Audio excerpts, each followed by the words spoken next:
Assalamualaikum warahmatullahi wabarakatuh. Alhamdulillahirrabbilalamin. Kali ini bertemu dengan Pak Alvan untuk pelajaran akidah akhlak di tahun 2020-2021. Sebelum kita mulai, kita awali terlebih dahulu. Kali ini kita dengan membaca doa dengan mohon kepada Allah Subhanahu wa taala melalui surahnya, melalui kalam-kalamnya. Semoga dengan membaca kalamnya, membaca ayat-ayat Allah Subhanahu wa taala, kita senantiasa diberikan kemudahan, khususnya kemudahan dalam belajar, kemudahan dalam segala hal, dan semoga kita diberikan oleh Allah nikmat menjadi seorang yang bisa mengabdi kepadanya, menjadi seorang yang solih, yang berbakti kepada kedua orang tua kita dan berbakti kepada agama kita. Mari kita mulai pertemuan pada kali ini dengan membaca Al-Fatihah. Semoga Allah Subhanahu wa taala melimpahkan barokahnya berkah wasilah surah Fatihah. Ala hadhihi niyyah wa ala kulli niyyatin shalihah. Al-Fatihah. A'udzu billahi minasy syaithanir rajim. Bismillahirrahmanirrahim. Alhamdulillahi rabbil alamin. Ar-Rahmanir Rahim. Maliki yaumiddin. إياك نعبد وإياك نستعين اهدنا الصراط المستقيم صراط الذين أنعمت عليهم غير المغضوب عليهم ولا الضالين رب اغفر لي ولوالدي وللمؤمنين آمين. Ya, anak-anakku semua, alhamdulillah di tahun ini kita bertemu meskipun tidak dengan tatap muka, tapi semoga pertemuan tanpa tatap muka ini memiliki barokah yang sama seperti kalau tatap muka karena manfaatnya majelis di dalam majelis ilmu. Jadi kalau kalian di dalam kelas itu berarti kan majelis ilmu, itu manfaatnya luar biasa. Maka dari itu semoga meskipun kita terpisah tempat ya, tetapi semoga barokahnya seperti barokah ketika kita bertemu di dalam satu majelis ilmu. Ya, kali ini pada kali ini Pak Alvan akan mengampu akidah akhlak. Ya, mungkin kali ini belum langsung masuk materi. Kalau yang lainnya sudah banyak tugas-tugas, tapi Pak Alvan terkenal sebagai guru di kelas 6 yang hampir tidak pernah memberikan tugas yang bersifat mengajarkan soal dan sebagainya. Ya. Tapi ya nanti kita akan berikan tugas-tugas yang berkaitan dengan akidah akhlak ini. Baiklah anakku semua, yang pertama bahwa nanti insya Allah dalam 1 tahun ke depan, entah itu nanti kondisinya daring maupun kondisinya luring, Pak Alvan akan mengampu pelajaran akidah akhlak. Ya, akidah akhlak selama 1 tahun, dan akidah akhlak ini merupakan pelajaran yang di UMBD-kan, yang di ujian akhirkan. Tapi nggak usah khawatir, anak-anak sudah belajar akidah akhlak mulai kelas 1 sampai kelas 6. Jadi wis apal. Materinya juga diulang-ulang seperti itu. Maka dari itu bahwa tidak begitu menekankan terhadap penguasaan soal, penguasaan materi hanya berdasar pada pengetahuan saja, tetapi lebih nanti bagaimana kita bisa mengamalkan apa yang ada di dalam materi akidah akhlak itu. Baik, yang pertama yang perlu Pak Aston sampaikan sebelum ini sebagai mukadimah saja, sebelum kita nanti meskipun 2 minggu sekali, tapi insya Allah seluruh materi yang ada di buku bisa terselesaikan. Kalaupun nggak terselesaikan, kalian baca itu pun insya Allah sudah bisa kalau materinya. Karena kalau hanya sekedar materi yang di dalam buku kalian baca, dihafalkan, itu sudah selesai. Tetapi yang lebih penting dari itu, karena ini ada akidah dan akhlak, maka yang lebih penting dari itu bagaimana kita mengamalkan. Pengamalan kita bagaimana? Karena itu yang lebih penting. Mohon maaf ini sambil megang mic, karena kalau tidak dipegang kurang sensitif ya. Baik anak-anakku semua, yang pertama, mengapa kita perlu belajar akidah akhlak? Dari kelas 1 sampai kelas 6 ada terus akidah akhlak. Mengapa kita kok perlu belajar akidah dan akhlak? Nah, sebelum kita ke situ, kita sampaikan dulu yang pertama bahwa akidah itu yang pertama nomor satu, akidah atau keimanan, keyakinan itu berarti kepercayaan kita kepada siapa? Ya bukan lain adalah kepada Allah Subhanahu wa Ta'ala. Jadi akidah nanti itu berbicara tentang keyakinan kita, keimanan kita kepada Allah Subhanahu wa Ta'ala, tentang segala hal yang berkaitan dengan Allah, tentang hal-hal yang berkaitan dengan Allah Subhanahu wa Ta'ala dan segala macam sifatnya, asmaul husnanya, qada dan qadarnya dan sebagainya, itu kita harus mengimani. Nah, kita mengimani. Jadi nanti pokok bahasan di akidah akhlak khususnya semester 1 ini bagaimana mengimani Allah Subhanahu wa Ta'ala dari nama-namanya, dari asma'nya, kemudian dari sifat-sifatnya Allah Subhanahu wa Ta'ala. Itu kenapa kita yang pertama tentang akidah, yaitu tentang keimanan atau kepercayaan kita. Karena kita hidup tanpa kita percaya kepada Allah Subhanahu wa Ta'ala, hidup kita sia-sia. Karena yang memberi hidup kita Allah. Kalau kita nggak percaya sama Allah, ya apa gunanya? Karena yang memberi hidup kita Allah, kita nanti kembali kepada Allah. Ya. Yang kedua, pokok bahasanya kan akidah sama akhlak. Kalau akhlak, ini kelihatan tertutup. Akhlak itu karakter. Tahu kan karakternya? Karakter, sifat, atau adab. Akhlak itu karakter, sifat, adab. Berbicara tentang bagaimana kita. Kalau akidah itu berbicara tentang bagaimana kita, hubungan kita kepada Allah Subhanahu wa Ta'ala, kita meyakini Allah Subhanahu wa Ta'ala dengan sebaik-baiknya, dengan sekuat-kuatnya. Kalau akhlak hubungannya antara kita dengan manusia, bagaimana kita dengan sesama, tidak hanya manusia, termasuk kepada tumbuhan, akhlak kepada hewan, akhlak kita kepada siapapun, itu dibahas di sini. Nah, dua hal ini sangat penting karena apa? Hubungannya hubungan ke atas sama ke bawah, ke horizontal. Kalau bahasa matematikanya itu hubungan vertikal sama horizontal. Itu sangat penting.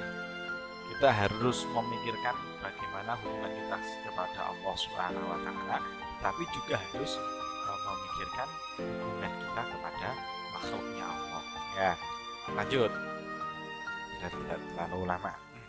Ya, akidah atau keimanan atau kepercayaan. Iman itu mengharuskan kita harus mengenal. Iman itu apa? Iman itu kan percaya. Kalau kita percaya kepada seseorang, kita berarti kita sudah kenal sama orang tersebut.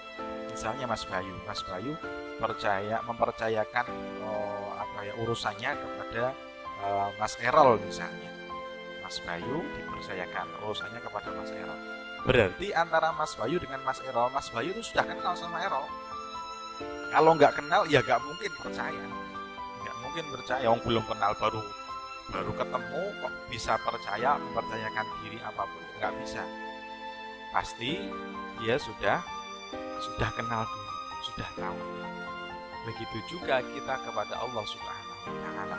Nah, percaya kenalnya kepada siapa? Kepada Allah Subhanahu wa Ta'ala. Kalau kita iman, kita percaya, kita memiliki akidah, berarti kita harus mengenal Allah Subhanahu wa Ta'ala. Bagaimana cara mengenalnya nanti itu belakang. Ini ada gambarnya, ada gambar kaligrafi tulisan Allah, bukan berarti ini Allah enggak ya. Jangan pikirkan Allah itu seperti ini hanya ilustrasi saja ya. Berarti akidah itu nanti adalah ilmu dalam rangka bagaimana kita mengenal kepada Allah ya. Melalui sifatnya, melalui ciptaannya, melalui kalam-kalamnya dan sebagainya ya. Itu. Kemudian selanjutnya bahwa akhlak atau karakter atau adab, akhlak, karakter, adab. Kenapa kita harus benar-benar memegang itu semua? Karena Rasulullah Muhammad SAW itu diutus ke dunia ini itu hanya untuk menyempurnakan akhlak, akhlak yang mulia. Orang-orang terdahulu, nabi-nabi terdahulu juga akhlaknya mulia, tetapi kemudian disempurnakan oleh Rasulullah Shallallahu Alaihi Wasallam menjadi akhlak yang agung. Sampai Allah pun, Allah itu memuji Rasulullah, wa innaka la'ala khuluqin azim, bahwa di dalam diri engkau wahai Muhammad itu la'ala khuluqin azim, benar-benar ada akhlak yang agung. Akhlaknya agung, lebih dari dari makhluk atau umat-umat terdahulu. Akhlaknya Rasulullah. Nah, kita ini umatnya siapa? Kita ini umatnya Rasulullah Muhammad SAW. Maka mau tidak mau, jika kita ingin diakui sebagai umat Rasulullah yang nanti akan di akhirat itu akan bersama Rasulullah di telaganya, telaga Kautsar, maka mau tidak mau kita harus memperbaiki adab akhlak kita, memperbaiki karakter kita. Itu wajib. Kalau kita sakarepe dhewe ora gelem memperbaiki akhlake, tindak tanduke, kelakuane, ya siap-siap saja untuk tidak diakui sebagai umatnya Rasulullah. Na'udzubillah min dzalik. Ada orang Islam kok nggak diakui sebagai umatnya Rasulullah, ya wis. Tapi mau ikut umatnya siapa? Mau ikut umatnya Nabi Lut yang dihancurkan, yang ditelan oleh bumi. Na'udzubillah min dzalik. Maka mau tidak mau kita harus menyempurnakan akhlak kita setiap hari, setiap waktu.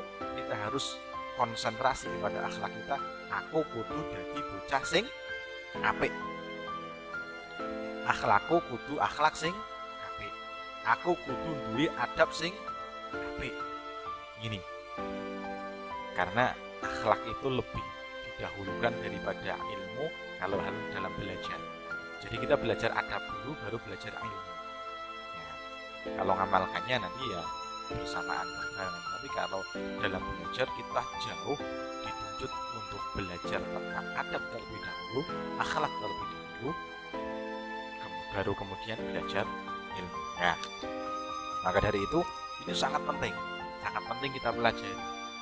Mulai dari akhlak adab atau akhlak kepada orang tua, kepada bapak ibu guru, kepada sesama teman, kepada siapapun, itu perlu dibahas. Perlunya apa kok dibahas? Biar tahu jadi sing apik gitu.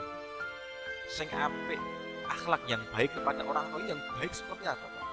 Akhlak yang baik kepada guru itu sebetulnya seperti apa? Akhlak yang baik kepada teman itu harusnya seperti apa, Pak? Itu harus benar-benar dibahas. Ya, lanjut aja. Seperti yang tak sampaikan tadi, karena Rasulullah itu disebutkan bahwa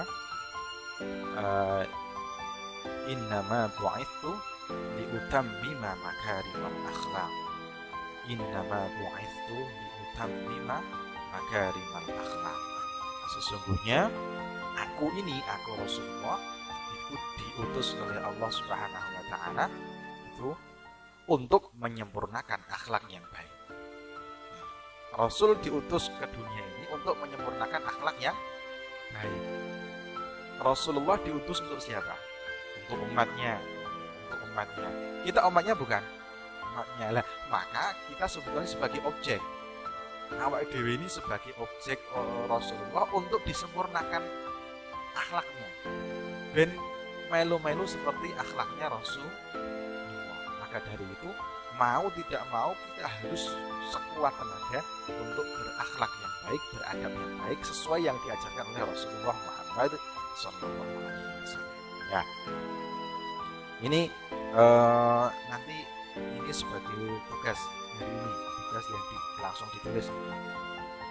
Jadi menulis kalimat atau kalimat redaksi hadis ini, innama bu'itsu liutammima makarimal akhlaq, ditulis seindah mungkin di buku akidah akhlak di paling depan tulisan itu seindah mungkin, sebaik mungkin, karena ini menjadi semboyan kita agar kita menjadi umat Rasulullah yang memiliki makarimal akhlak yang mulia, agar kita termotivasi pengen punya akhlak seperti akhlaknya Rasulullah Muhammad SAW. Ya, Selanjutnya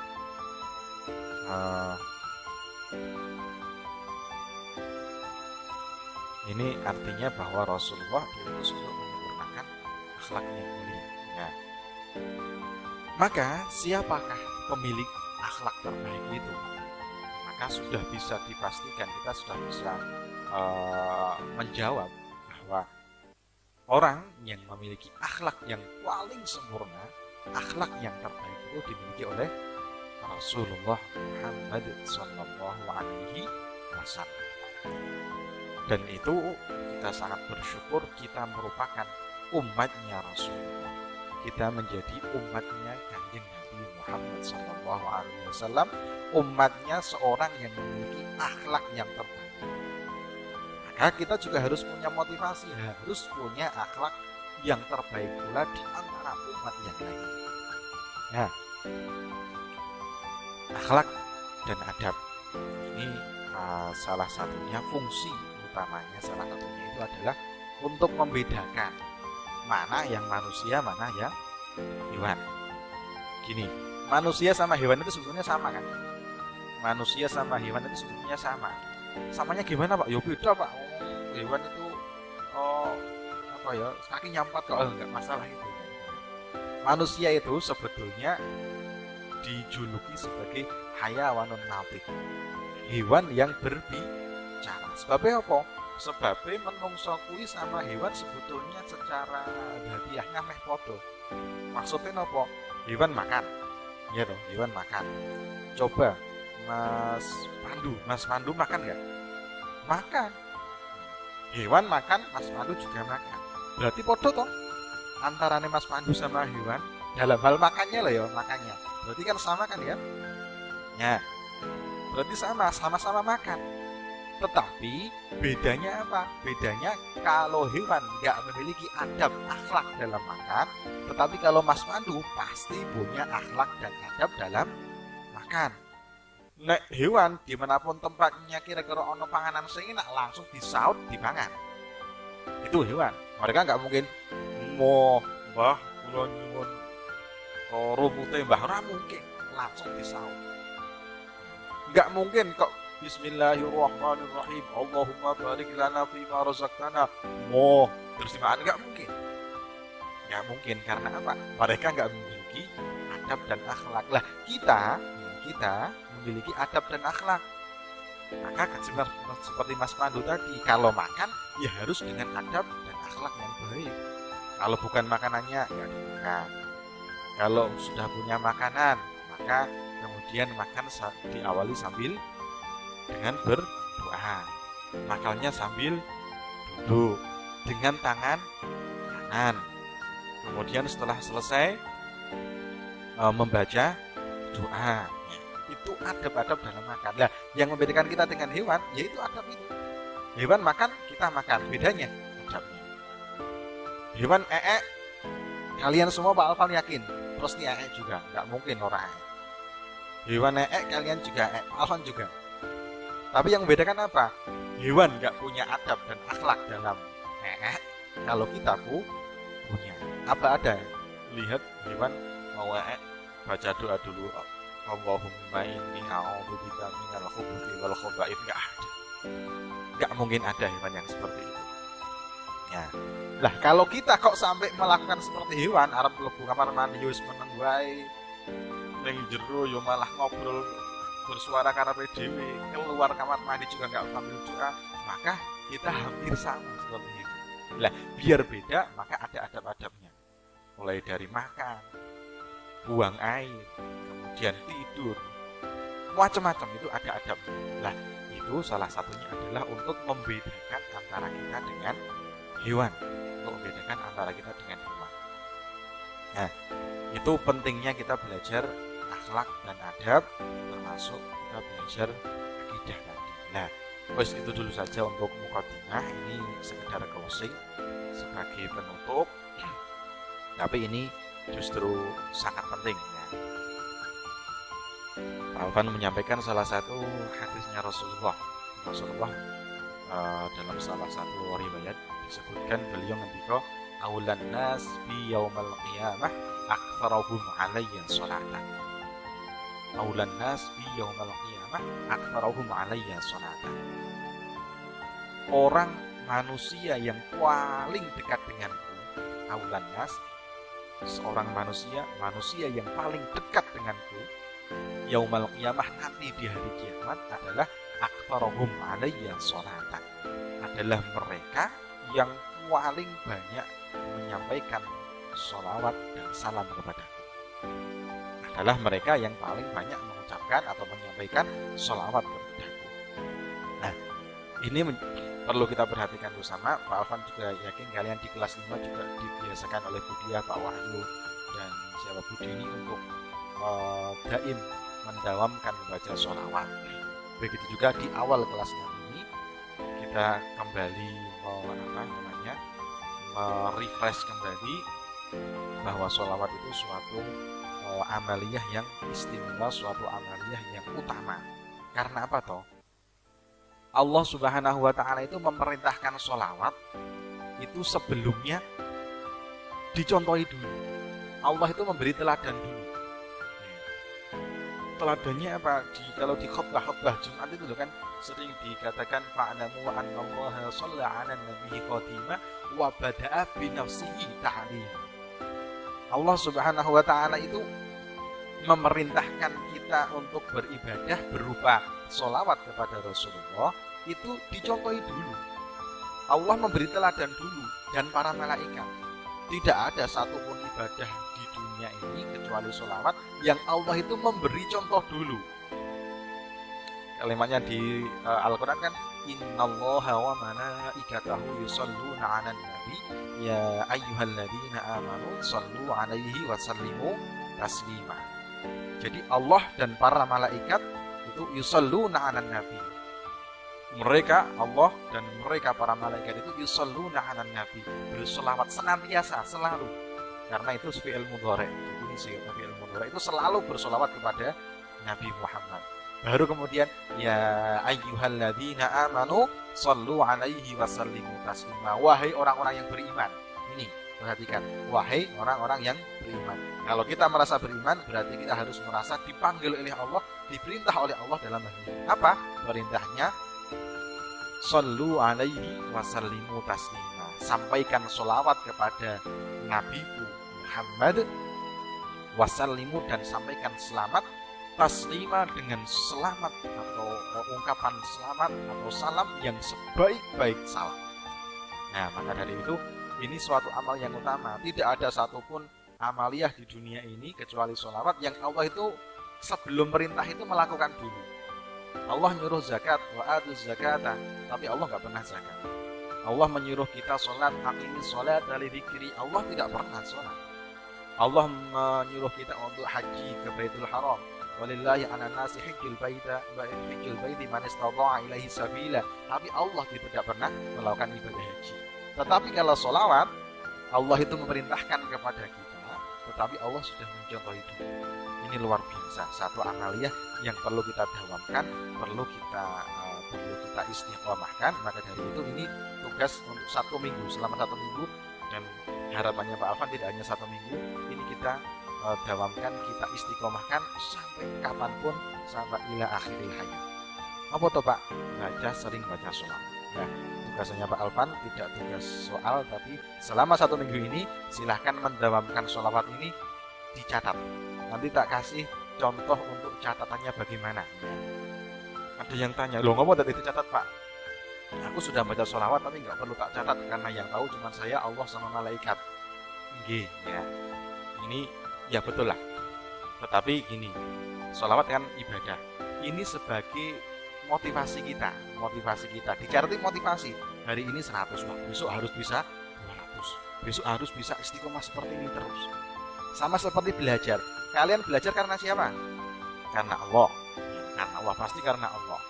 Kalau belajarnya karena Allah, ya nggak usah jaluk ini Pak Bima, Pak Bandung, Pak Yohan, nggak usah nyanyi nilai. Nanti begitu sekalian itu lulus juga nggak usah pakai ijazah. Karena apa? Belajarnya, sekolahnya karena Allah gitu. Kan enggak? Nilai, ijazah dan sebagainya itu kan dalam rangka motivasi kita, biar kita belajarnya itu benar-benar, biar kita belajarnya itu sungguh-sungguh. Sama seperti sholawat tadi. Bahkan mengajak anak-anakku semua untuk baca sholawat, mendawamkan sholawat, mengistiqomahkan sholawat. Tetapi kita catat masing-masing dari kita kira-kira sehari ini berapa, kemudian nanti minggu depan coba kita cek, atau 2 minggu yang akan datang, atau di hari Sabtu kita kumpulkan, contoh nanti dikumpulkan melalui wali kelas masing-masing, nanti tak cek dari sekian banyak kira-kira bagaimana progres sholawat selama 1 minggu ke depan. Ya, itu dulu dari Pak Alvan. Intinya dari pelajaran ini hanya tugas dari pelajaran kali ini adalah memperbanyak membaca sholawat sebagai closing dari penyampaian Pak Alvan pada pertemuan kali ini. Begitu ya anak-anak, insya Allah akan kita lanjutkan di pertemuan yang akan datang. Semoga kita semuanya diberikan kesehatan oleh Allah Subhanahu wa Ta'ala, kekuatan oleh Allah Subhanahu wa Ta'ala untuk menjalani proses ini. Meskipun dengan kondisi yang sangat terbatas, tapi semoga ini tidak mengurangi semangat kita, tidak mengurangi barokah dalam kita belajar menuntut ilmu. Mari kita akhiri dengan baca hamdalah dan doa kafaratul majlis. Alhamdulillahirabbil alamin. Subhanakallahumma wa bihamdika asyhadu an la ilaha illa anta astaghfiruka wa atubu ilaik. Wallahul muwaffiq ila aqwamit thoriq. Wassalamualaikum warahmatullahi wabarakatuh.